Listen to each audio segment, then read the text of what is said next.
Manuel Castillo dirige desde hace ya más de una década el periódico más leído y vendido en Málaga, el Diario Sur. El lugar más adecuado para poder contar el desarrollo y el vertiginoso progreso que ha vivido esta ciudad en los últimos años. Una atalaya privilegiada, ganada a pulso por su desempeño profesional previo en diversos medios del Grupo Vocento. Entre ellos, claro, el propio Sur, donde Manolo empezó su carrera. Sin duda una nave de una potencia tremenda, pero que a nuestro invitado de esta noche en El Reservado le ha tocado gobernar en tiempos de incertidumbre. La transición digital, la aparición de nuevos actores en el universo mediático, la búsqueda de un modelo de rentabilidad para los medios tradicionales en la selva del algoritmo. A todas estas marejadas se ha sobrepuesto nuestro protagonista de hoy, un auténtico amante del mar, por cierto, y de la pintura, y del baloncesto. Castillo es periodista de raza y gestor de equipos, pero sabe sacar tiempo para sus otras pasiones. De pasiones, de periodismo y de Málaga hablamos esta noche. Que paren las rotativas, que entra Manolo Castillo en el plató del Reservado.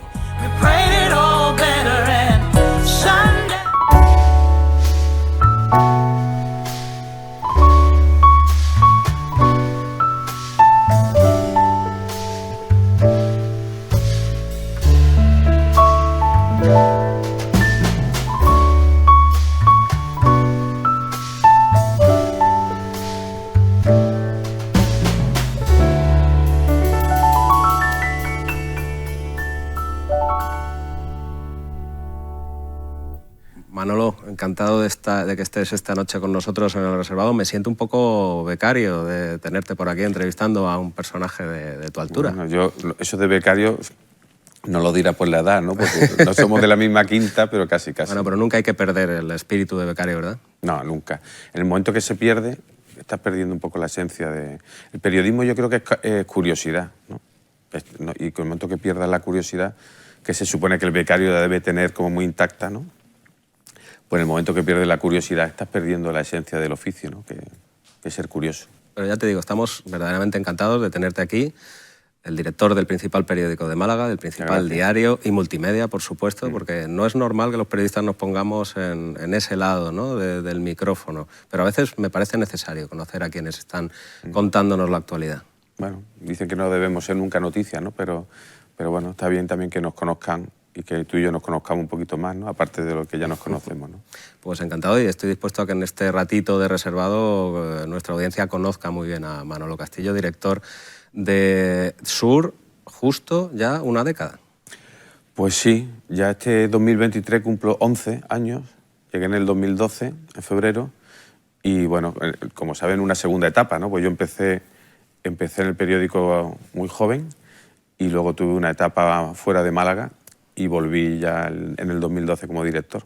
Y desde entonces, bueno, esperemos que sean unos cuantos años más. Porque tú has mamado el periodismo desde pequeñito, tu padre, un personaje importante de Sur. Tú, cuando entras en Sur la primera vez, ¿ya pensaste que ibas a ser director de aquello o qué?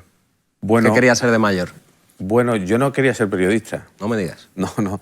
Yo entré en el periódico, bueno, mi padre era redactor jefe de deporte y periodista de toda la vida, y yo entré a colaborar en el periódico porque yo jugaba al baloncesto y en aquella época el Caja de Ronda había subido de categoría y no había nadie que escribiese de baloncesto, porque no era un deporte como ahora, ¿no? Y entonces yo jugaba en las categorías inferiores del Caja de Ronda y entre Alfonso Queipo de Llano y mi padre dijeron, bueno, pues que Manolo, yo tenía 13, 14 años, pues que Manolo haga las crónicas de los partidos. Y ahí empezó mi relación con el periódico, pero yo nunca tenía la sensación que iba a ser periodista, ¿no? ¿Y qué querías ser? Bueno, pues me quería dedicar al baloncesto. De hecho, bueno, entrené durante muchos años y estuve muy ligado primero como jugador de las categorías inferiores, luego como entrenador primero de chicas y luego con el año aquel del triple de Ansley. El triple de Ansley, el subcampeonato, ahí estabas tú de segundo entrenador. Ahí estaba ayudando a Javier Imbroda, a que todos recordamos mucho siempre, y bueno, y yo me quería dedicar a eso y lo compaginé con el periódico, y cuando me quise dar cuenta estaba en el periódico, ya casi, bueno, lo que empezó siendo una colaboración fue creciendo hasta que luego estudié la carrera, estando ya en el periódico. Porque ¿en qué momento tú dices, oye, pues a mí esto me gusta mucho, aparte de que esté mi padre aquí, que supongo que algo influirá, me quedo? Pues mira, fue cuando dejé el baloncesto. Entonces yo lo compaginaba y siempre tenía... Mi interés estaba más en el baloncesto que en el periodismo. Pero después de aquella temporada yo dejé ya el baloncesto porque no veía, ¿no? No veía que por ahí debía ir mi vida y ya decidí enfocarme al periódico. Y bueno, y fue en ese momento, en el 95, 96, fue cuando ya decidí, digo, bueno, me voy a dedicar un poquito más en serio a todo esto. Y ahí fue cuando me di cuenta que mi carrera profesional iba a ir por ahí, aunque yo al principio no me lo podía imaginar, ¿no? Empezaste con los deportes, como nos dices, pero luego ya seguiste con local, conociste una Málaga muy diferente a la que contáis ahora. Sí, bueno, pero una época muy interesante porque yo, cuando ya decidí centrarme en el periodismo, digamos, ¿no? Pedí irme de deportes, ¿no? Y bueno, por cambiar, ¿no? Y coincidió aquella época de Celia Villalobos, Martín Tobal, Eduardo Antonio Romero, y que fue una época así municipal, una política municipal muy intensa, ¿no? Y diría que muy divertida profesionalmente, ¿no?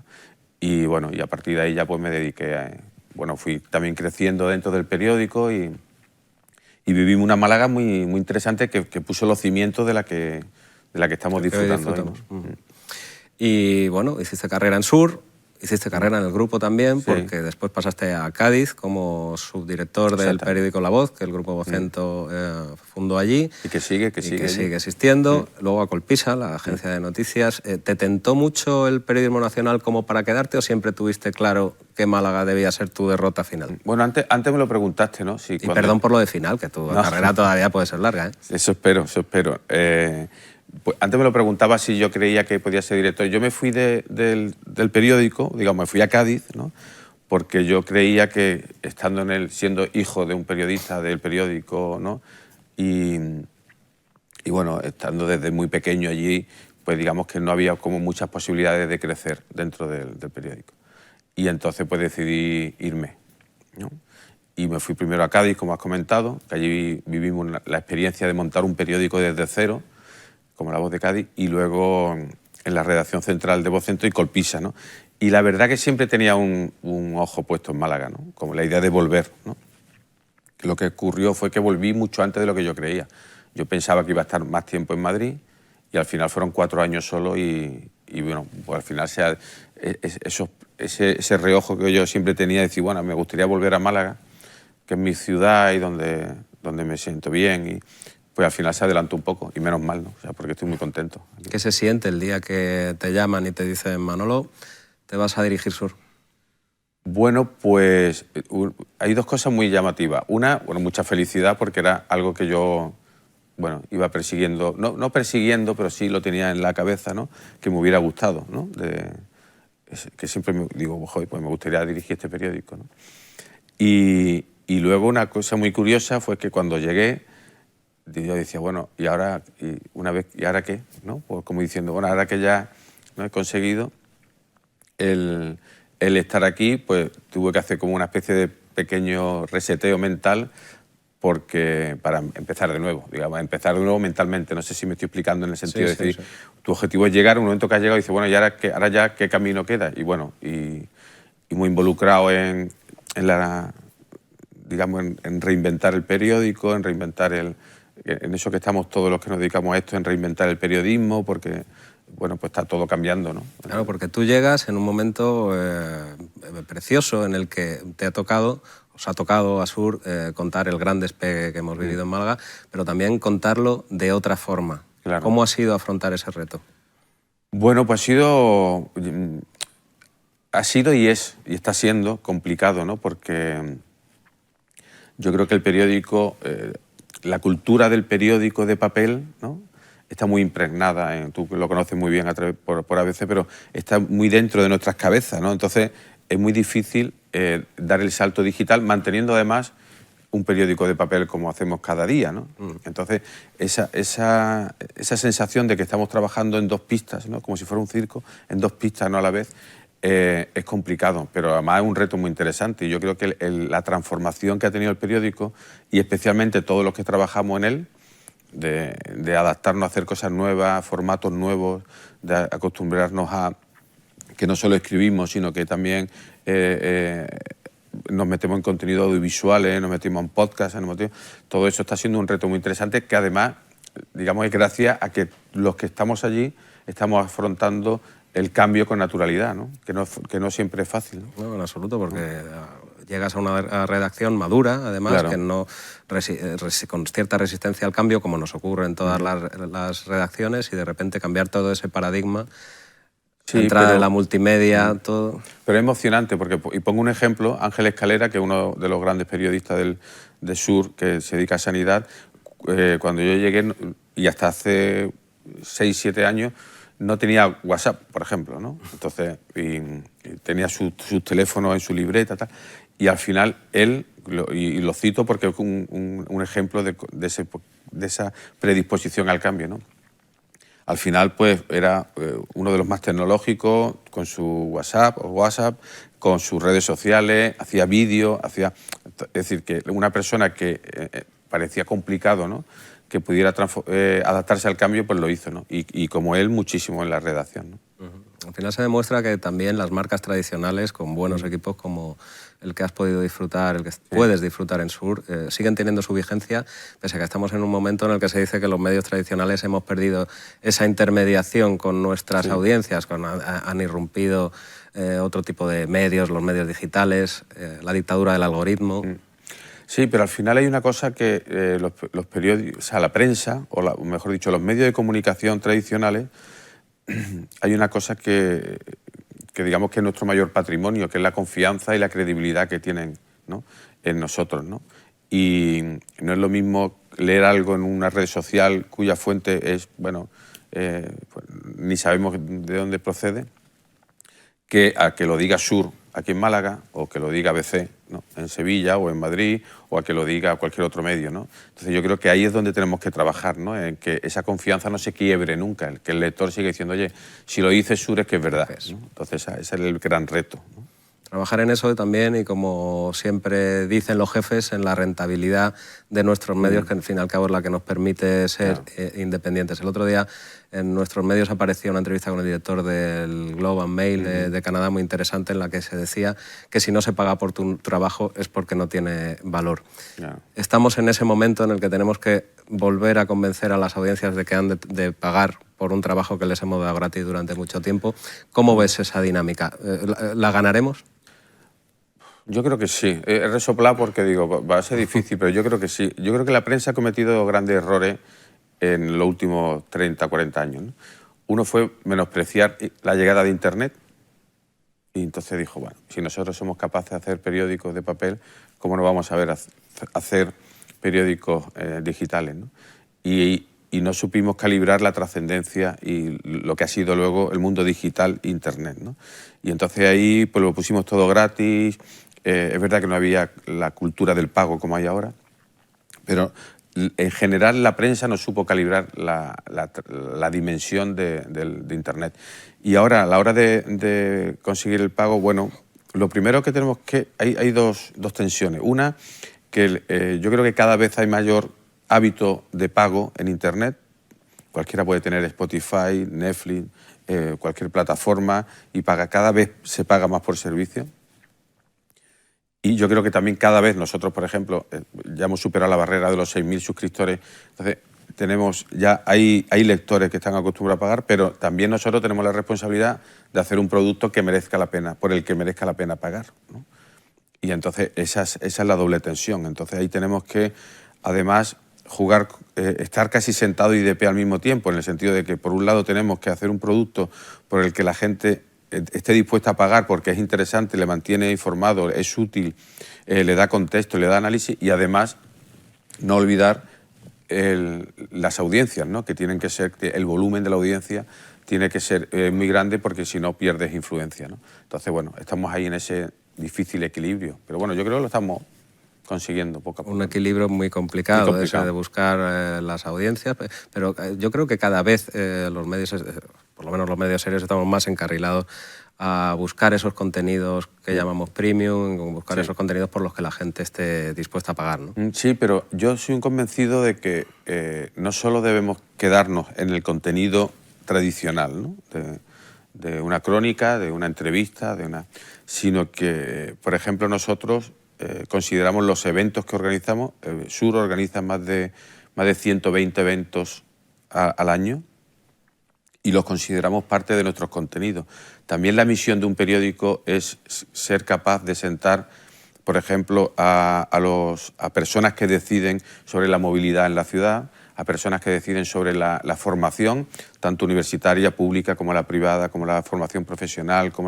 Es decir, también el periódico puede tener ese papel aglutinador y de ser capaz, cosas que no son capaces de hacer otras entidades, de sentar a gente muy diversa a debatir sobre un problema o a debatir sobre el futuro o a debatir sobre cosas que hay que solucionar en la ciudad, ¿no? Entonces yo creo que ese papel nosotros lo tenemos muy asumido y nosotros queremos informar, queremos aportar contexto, pero también queremos ser un agente en la provincia de Málaga capaz de movilizar, de generar debate, incluso de homenajear a los malagueños que lo necesiten, porque recuerdo que antes de que tú llegaras, vuestros premios más señeros, los malagueños del año, pues no sé si por mor de la crisis o por lo que sea, se habían dejado de hacer. Y llegas tú y al poco vuelven a celebrarse como uno de los grandes actos sociales de Málaga. Sí, además me gusta que lo comentes porque es que no es la primera vez que dicen que la gala de los malagueños del año es como el gran evento de la ciudad, ¿no? Del final del año, porque creemos además que debemos poner en valor a la cantidad de malagueños. Cuando digo malagueños no es nacido en Málaga, sino gente que está aquí en Málaga, ¿no? Que hace Málaga se preocupa por Málaga. Y que vive aquí. De poner en valor cosas magníficas que hacen. Hay gente extraordinaria aquí. Yo creo que el papel del periódico, yo creo que ha trascendido y ha dejado, y además de informar, ¿no? Yo creo que tiene que ser un agente dinamizador de la ciudad, capaz de generar debate, de poner en valor, de dar a conocer a gente que a lo mejor no tiene capacidad de ser conocida. Cuando digo a personas, digo proyectos, digo empresas, por ejemplo, una de las cosas que mucho también que empezamos a hacer cuando yo llegué, pues hablar del comercio, hablar de la hostelería, hablar del pequeño empresario, es decir, de todas esas cosas que están en nuestro barrio. Es decir, para nosotros, una de las informaciones que tienen más tráfico, que generan más interés, son aquellas que dicen, oye, pues ha abierto una tienda en tal barrio, o el comercio tradicional de Calle Lario pues cierra porque se jubila no sé quién, o ha abierto una... Es decir, toda esa vida cotidiana en la que nosotros también tenemos que... Te aseguro que son las primeras informaciones que yo suelo leer en Sur, porque me parecen el paradigma de lo que la información local de proximidad, ese kilómetro cero, debe ofrecer, ¿no? Así es que... Es decir, nosotros debemos ser, pues eso, como el compañero de viaje de muchas familias. Sigue siéndolo ahora, ¿no? Pero tradicionalmente en cada casa, no digo en cada casa, pero en miles de casas de malagueños siempre estaba Sur, ¿no? Encima de la mesa de camilla, en el comedor, todo el mundo leía, cogía un ratito el periódico y lo leía. Entonces, ese papel lo tenemos que seguir haciendo, pero ahora hay otro papel, y es que nosotros debemos ser un compañero de viaje también en el mundo digital. Y queremos informar de lo que pasa en el barrio, no solo de lo que pasa en el Congreso de los Diputados, lo que pasa en San Telmo, en la Junta, en Sevilla, sino queremos informar de lo que está pasando en el Puerto de la Torre, o en la zona este, o en el Cruz Milladero, en Carretera de Cádiz. Entonces, de hecho, nosotros, que nos gusta siempre planificar lo que vamos a hacer cada año, para nosotros, para Sur, en la redacción hemos dicho, este año tiene que ser el año de los barrios, ¿no? Por un lado, y el año de los pueblos, por otro, ¿no? Es decir, como esa idea de que Málaga se tiene que ensanchar, se tiene que descentralizar, de que no todo es Calle Lario, de que no podemos hacer todo en Calle Lario, sino que los barrios tienen mucha vida, y yo creo que ese es el papel de un periódico como Sur, ¿no? Oye, pero para los nostálgicos como yo, ¿tú qué vida le prevés al papel? ¿Seguiremos vendiendo periódicos de papel? Sí, yo creo que vamos a seguir vendiendo mucho tiempo, durante mucho tiempo, y muchos periódicos. De hecho, todavía no hay nada más influyente en la agenda pública de cada día, la agenda informativa de cada día. No hay nada más influyente que una portada de un periódico de papel. De hecho, sigue marcando la agenda. A nivel, en Madrid, la marca pues, ABC, la marca El País, la portada de ABC, del País, del Mundo, siguen marcando el día a día informativo. Aquí en Málaga, pues las portadas de Sur y también la portada del Málaga Hoy, de La Opinión, siguen marcando la agenda del día. Es decir, todavía el mundo digital, lo único por lo que no pasa por encima ha sido por la portada de un periódico de papel, que sigue siendo algo con una influencia enorme. ¿Qué ocurre? ¿Se van a vender menos periódicos? Eso a nosotros, yo diría que ni nos asusta ni nos preocupa, ¿no?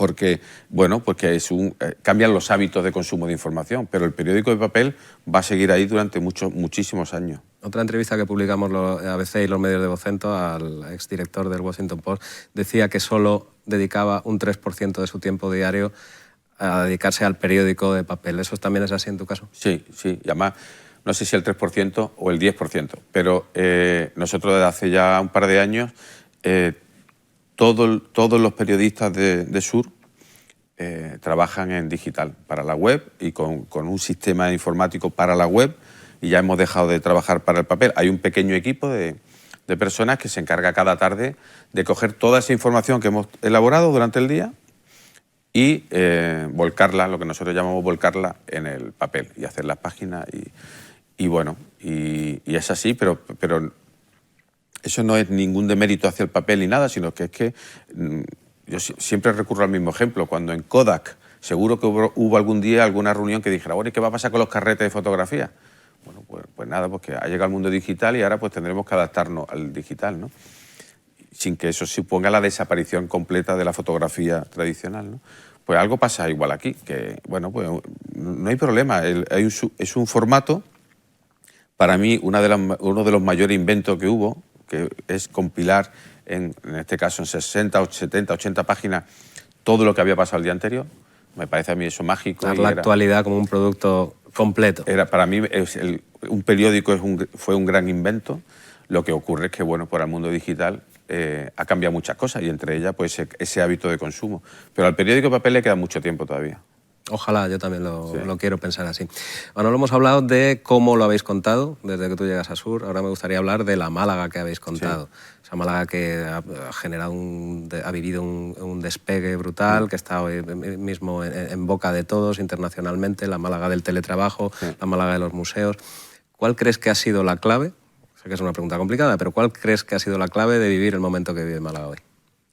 Pues yo creo que fue, entre comillas, la suerte, porque no fue una coincidencia, estaba premeditado, ¿no? El hecho de que hubiera una planificación.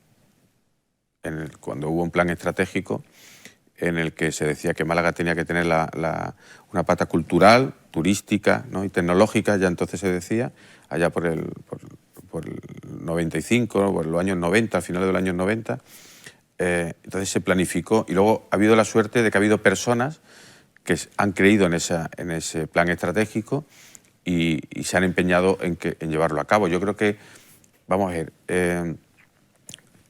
otorgar a una persona solo el mérito de que la ciudad sea como así, pues sería una exageración. Que me hablarías del alcalde, en este caso, como a veces se hace. Exactamente, ¿no? Yo creo que sería una exageración.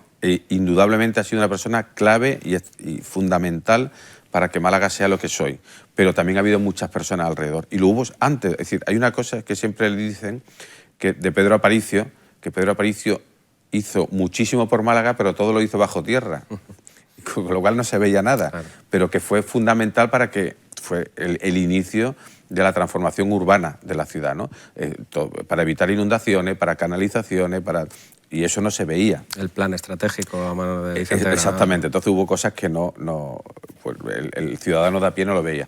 Luego llegó Celia Villalobos, que en tiempo récord hizo muchísimas actuaciones. Yo recuerdo el Palacio de Deporte, el Palacio de Feria, todo lo que era el Paseo Marítimo del Litoral, el comienzo, el concepto de la peatonalización de Calle Lario. Es decir, hubo muchas cosas que ya arrancaron. Y luego con la llegada de Paco de la Torre, pues ha sido una persona desde el punto de vista muy positivo, muy obstinada y muy insistente en conseguir cosas para Málaga. Y es verdad que fue fundamental esa idea de la Málaga de los museos, y de las marcas como Thyssen, como Pompidou, como el propio Museo Ruso, que una pena que no esté. Y él tuvo ideas fundamentales, yo creo que, bueno, y luego la parte privada también, es decir, porque la ciudad, el ayuntamiento puso los mimbres, ¿no? Para que hubiera un atractivo, para que la ciudad fuera atractiva, con la peatonalización del centro, con la oferta cultural, pero luego ha habido muchas empresas privadas pues, que han construido hoteles, que han construido infraestructura, es decir, que yo creo que es muchas personas, la coincidencia de una generación que se ha volcado con el liderazgo indudable, que eso sería absurdo negarlo, del alcalde, ¿no? ¿Tú le ves algún peligro a este desarrollo que está teniendo Málaga? Últimamente se escucha algo de ruido en ese sentido. Pues sí, claro. Es decir, lo de morir de éxito todo el mundo o sea, se puede morir de éxito, ¿no? Entonces, ¿qué riesgo veo desde mi punto de vista? Uno, el de gestionar la masificación, es decir, el centro en estas Navidades ha sido fantástico el ambiente que ha habido, pero es verdad que no cabía un alfiler. Empieza a ser incómodo. Exactamente, y empieza a escuchar en conversaciones o sea, con amigos, empieza, yo es que no voy porque hay mucha gente, es que yo no puedo, es que el otro día estuve y no pude hacer no sé qué. Entonces, es verdad que eso hay que pensarlo y hay que ver cómo se hace, ¿no? Y un poco descentralizar el centro, ¿no? Y luego hay que trabajar el tema de la movilidad, es decir, como del transporte público, incluso el grandísimo problema de la vivienda, del acceso a la vivienda, porque lamentablemente los malagueños tenemos que asumir que no podemos vivir todos en el entorno del centro y en zonas, digamos, en barrios que a todos nos gustaría y que, bueno, pues que cada vez habrá más jóvenes jóvenes y no tan jóvenes, porque tengan que ir al área metropolitana, a los Laurines, Cártama, incluso Rincón, La Cala, es decir, y eso ya está ocurriendo. Entonces, es verdad que hay una serie de peligros, pero lo que hay que pensar es cómo sería la ciudad y cómo serían nuestras vidas si no hubiera pasado todo esto que está pasando en Málaga. Yo creo que sería peor, ¿no?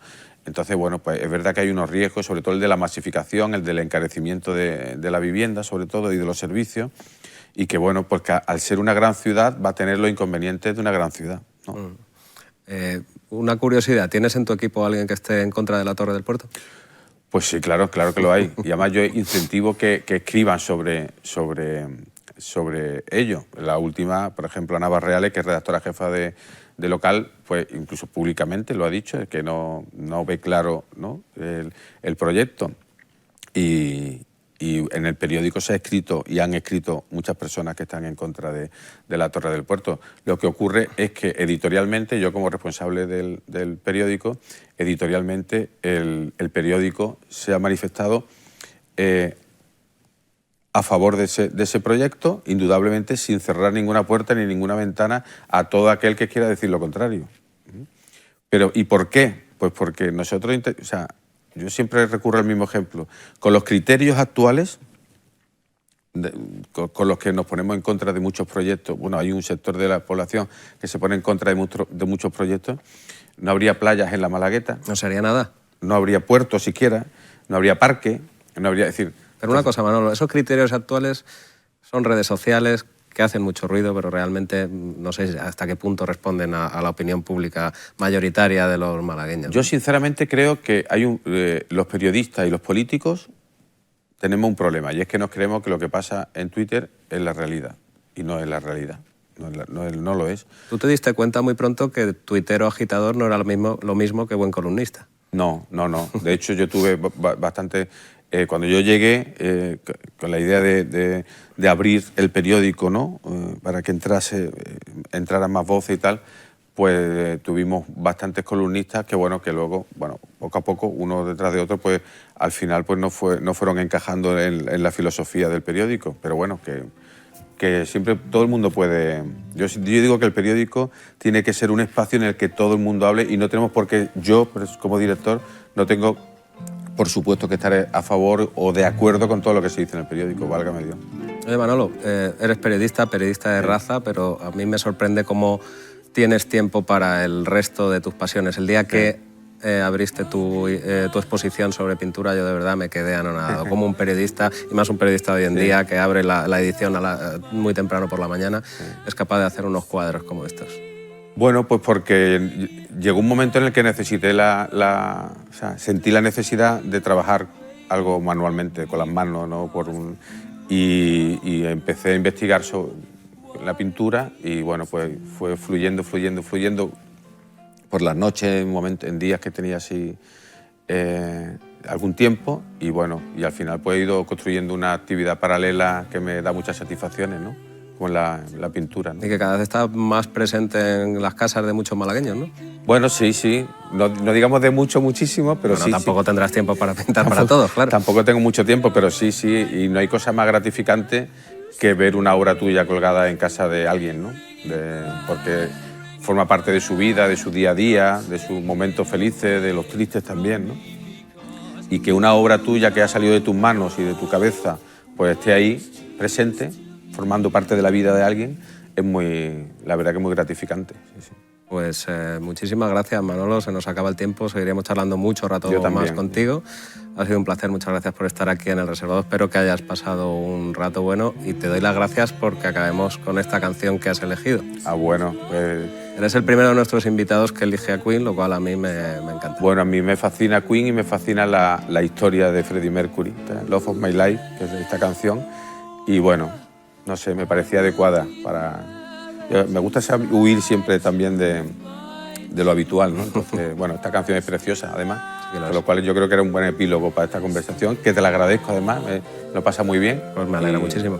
Y te admiro también. Volveremos a invitarte, ha sido un verdadero placer tenerte por aquí. Muchas gracias.